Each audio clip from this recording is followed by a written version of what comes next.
Yapacağın tek şeyim.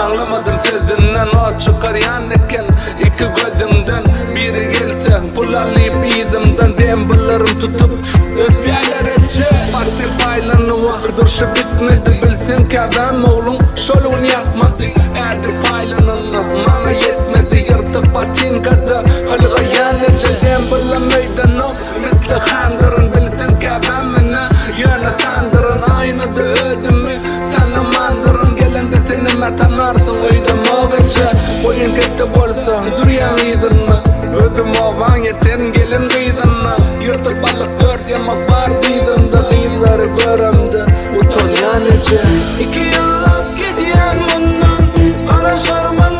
ayım bana Sana yola durursam Araşarman ayım bana Ağlama,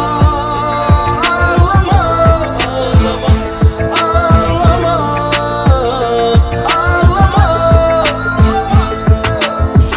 Bay kaçtın ay Bay kaçtın ay Neden onun 2 yılınım inne geçtim ay Ondan varsın barlıyım güne ya da düştün ay Meredağın kayışın yerine düştüm ay Elindeki itille başına kakardı 2 yıla küsedenler seni yar sesi Seni güllen geçenler hemmesi İnne sana yak balır bacım sesi Geçen ekin kullukta güllen kovusu ervedi Vatını vefalı olup korayanı serhedi Bulaydım yönü kıyımdan ay değişme Kulluktan kaçmak erkeğe gelişme 2 yıllık gidiyen karışmana sen yar Yüreğimde men var karışmana kumda Emmesi kovuştun sağaman öyüne Gellik sehodun yörüyte kulluk toyunu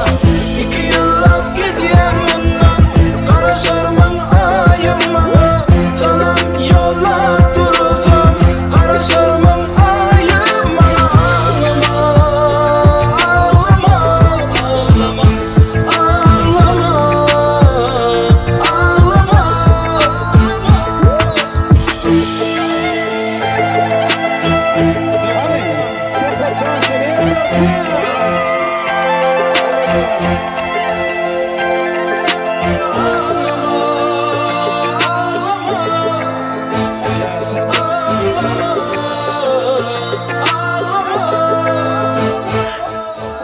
Sağ ol.